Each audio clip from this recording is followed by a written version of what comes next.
कुछ लोग कहते हैं कि डायरेक्ट सेलिंग बिजनेस में कुछ नहीं हो सकता, वही लोग 10-10 साल से एक ही सैलरी में काम कर रहे हैं।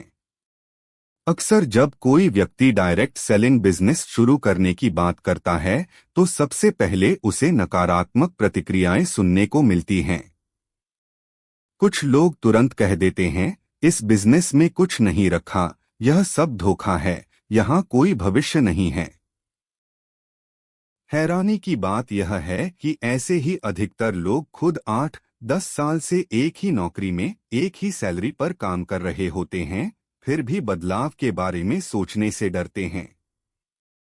सवाल यह नहीं है कि डायरेक्ट सेलिंग में कुछ हो सकता है या नहीं, असली सवाल यह है कि क्या हम अपनी सोच बदलने के लिए तैयार हैं।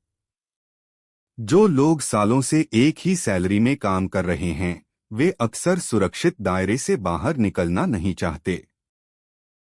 उन्हें महीने के अंत में तय रकम मिल जाती है, लेकिन क्या वह रकम उनके सपनों, परिवार की जरूरतों और भविष्य की सुरक्षा के लिए पर्याप्त है? ज्यादातर मामलों में जवाब नहीं होता है। डायरेक्ट सेलिंग बिजनेस कोई जादू नहीं है कि आज शुरू किया और कल करोड़पति बन गए। यह भी एक प्रोफेशन है जिसमें समय, सीख, धैर्य और मेहनत लगती है। फर्क सिर्फ इतना है कि यहाँ आमदनी की कोई सीमा नहीं होती।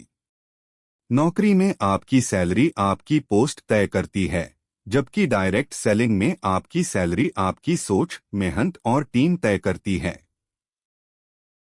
जो लोग कहते हैं कि इसमें कुछ नहीं हो सकता, वे अक्सर खुद जोखिम लेने से डरते हैं। वे अपनी असफलताओं का कारण बिजनेस मॉडल को बना देते हैं, जबकि सच यह है कि बिना प्रयास के किसी भी क्षेत्र में कुछ नहीं होता। अगर वही लोग अपनी नौकरी में 10 साल तक धैर्य रख सकते हैं, तो 2-3 साल किसी ऐसे बिजनेस को क्यों नहीं दे सकते जहां ग्रोथ अनलिमिटेड हो। डायरेक्ट सेलिंग आपको सिर्फ पैसा कमाने का मौका नहीं देता, बल्कि आपको लोगों से जुड़ना, नेतृत्व करना, खुद पर भरोसा करना और अपनी पहचान बनाना सिखाता है। यह बिजनेस बताता है कि नौकरी सिर्फ रोजगार देती है, लेकिन बिजनेस आजादी देता है। अंत में इतना ही कहना है, जो लोग आज भी कहते हैं कि डायरेक्ट सेलिंग में कुछ नहीं हो सकता, वे अक्सर अपनी सीमित सोच को सही साबित करने की कोशिश कर रहे होते हैं। वीडियो को ज्यादा से ज्यादा शेयर करें। चैनल को सब्सक्राइब करें।